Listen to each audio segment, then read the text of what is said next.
Танд өдрийн мэнд хүргэе. Өнгөрсөн чуулганы үеэр Хилэн чандах Монгол иргэдийн эрх ашиг хамгаалах лобби буюу дэмжих бүлэг байгуулагдсан талаар та бүхэнд мэдээлэл хүргэж байсан. Миний би энэхүү дэмжих бүлгийг ахлан ажиллаж байгаа бөгөөд яг өнөөдрийн хэлцэж байгаа энэ асуудалтай холбоотой маш их санал хүсэлт ирдгийг энэ дэшин дурдмаар байна. Мөн лобби бүлгийнхаа гишүүд түүнчлэн Хилэн чанд ажил амьдарч байгаа Монгол иргэдэд төлөөлөөд энэхүү хэлцээр орж ирж байгаад талархаж байгааг бас уламжлан дамжуулмаар байна. Нэг хоёр хэдэн зүйлийг тодруулаад бас асуучмаар байна. 1982 онд зөвлөлт холбоот улс, одоогийн Орос улбаны улстай, 2006 онд Солонгостой, 2011 онд Унгар улстай, 2018 онд Польш улстай, 2018 онд Турк улстай, 2019 онд Чех улстай энэхүү хэлцээрийг байгуулж байжээ. Ингээд өнөөдөр бол бид Казахстан улстай буюу 7 дахь улстай энэхүү хэлцээрийг байгуулах асуудлыг хэлцэж байна. Түрүүн гишүүд бас зөндөө хэллээ. Энэ бол Монгол иргэдийнхээ эрх ашигыг хамгаалах тухай асуудал учраас та бүхнийг дэмжиж өгөхийг хүсэж байгаамаа. Америкт байгаа Монгол иргэдээс маш их хүсэлт ирдэг. Америкийн засгийн газартай байгуулах энэ гэрээний асуудал миний ойлгож байгаагаар Монгол Улсын засгийн газраас нэлээд хэдэн жилийн өмнө хүсэлтээ явуулсан байгаа гэж би ойлгосон. Энэ ажил маань одоо хэр байгаа юм болоо? Хэр хурдан шийдэгдэж чадах юм болоо гэдгийг нэгэд тодруулмаар байна.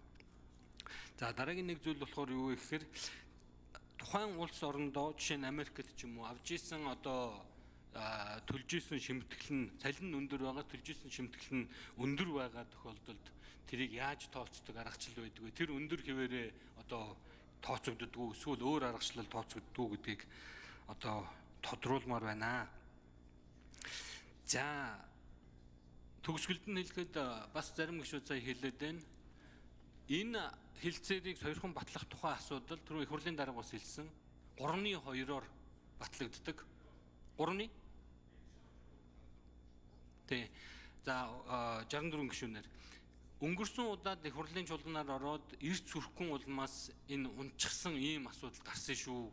Тэм учраас эрцээ сайн бүрдүүлж энэ удаад хариуцлагатайгаар гишүүд маань санал дэмжиж саналаа өгөөд гэдгийг онцгойлон хүсмээр байгаа юм аа. Баярлалаа.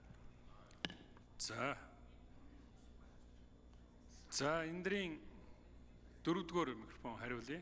Нэрээ хэлээд хариулаарай.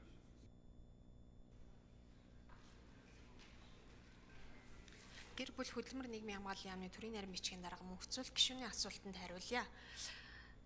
Америкийн нэгдсэн улсад амьдарч байгаа монголчуудын хувьд бол нийгмийн даатгалын шимтгэл төлдөг.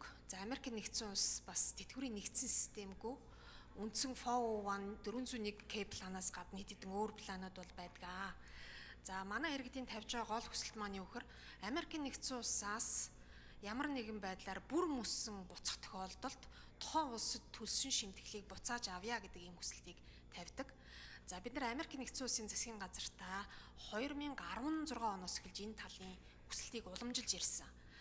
Хамгийн сүүлд албан ёсоор 2018 онд манай хуулийн нөхцөл байдлыг судалж үзээд танаа Монгол улсын иргэдийг шимтгэлийг хоёр тал зэрэг төлөхгүй шимтгэл цөлүүлэх энэ хэлбэрээр явуулах боломжтой. Гэхдээ одоо бол бид асуудлыг шууд авч үзэх боловч хууль эрхцэн үед боломж байгаа боловч одоо авч үзэх боломжгүй байна гэдэг хүсэлт гэж хариу өгсөн.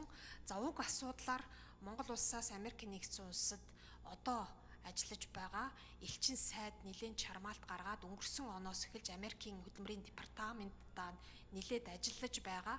Америкийн нэгдсэн улсаас бол тэтгэвэр нэгтгэн бодох юм хүсэлт бол хэлцээрийн хэлбэрийг санал болгосон байлээ. Бид бол тэтгэврийг нэгтгэн бодох нь бол Монгол иргэдэд төдийлөн ашигтай биш учраас төлсөн шимтгэлийг Америкийн нэгдсэн улс гарах тохиолдолд олгуулах, шимтгэлээс харилцан чөлөөлөх гэсэн хэлцээрийн 2 дахь хувилбараар бол судалж ажиллаж байгаа. Тэгээд энэ асуудлаар өнгөрсөн сард Америкийн нэгдсэн улсын Монгол улсын элчин сайдын яамтай бас бид нар нэлээд нэгт ажиллаж мэдээлэл солилцож энэ асуудлыг шуурхалгаар гадаад хэргийн яамтай хамтарч ажиллаж байна. Баярлалаа. Хоёр гишүүний дараа асуулт